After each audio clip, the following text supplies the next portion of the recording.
नमस्कार मित्रों, हम संस्कृत व्याकरण का अध्ययन प्रारंभ कर रहे हैं।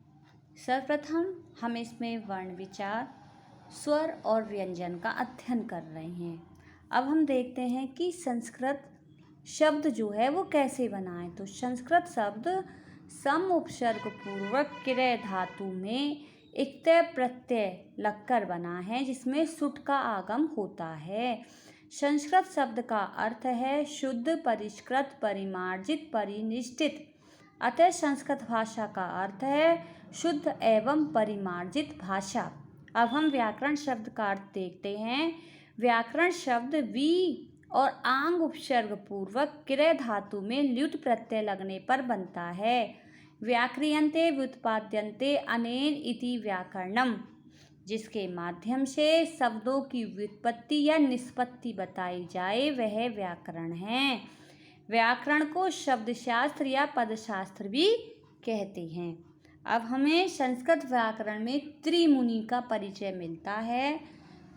वो त्रिमुनि हैं पाणिनि, नंबर 2 पे हैं कात्यायन, जिन्हें बररुचि भी कहते हैं, नंबर 3 पतंजलि। अब हम संस्कृत व्याकरण का जो महत्वपूर्ण ग्रंथ है उसका अध्ययन करते हैं। तो उसमें देखते हैं जो संस्कृत व्याकरण शास्त्र का महत्वपूर्ण ग्रंथ है वो है अष्टाध्यायी। तो अष्टाध्यायी किसकी रचना है? अष्टाध्यायी जो महर्षि पाणिनि की रचना है। अब हम देखते हैं कि अष्टाध्यायी में क्या क्या है।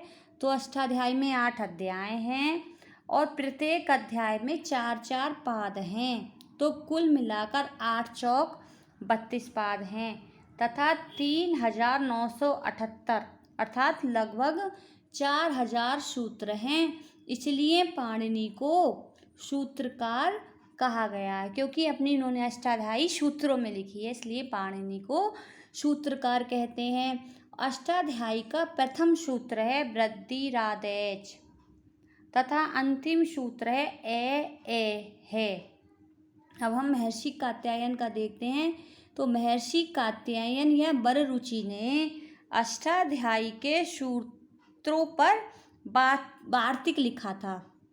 तो महर्षि कात्यायन ने अष्टाध्यायी के सूत्रों पर वार्तिक लिखा था, इसलिए इन्हें वार्तिककार कहते हैं।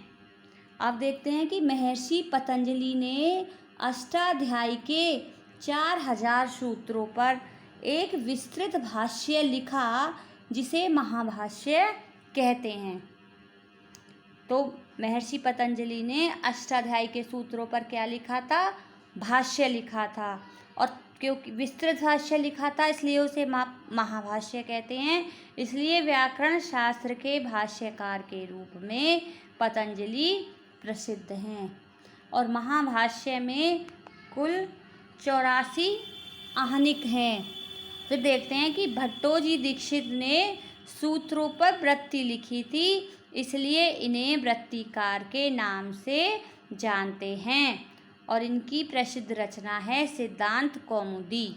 सिद्धांत कौमुदी किसकी प्रसिद्ध रचना है? भट्टोजी दीक्षित की प्रसिद्ध रचना है।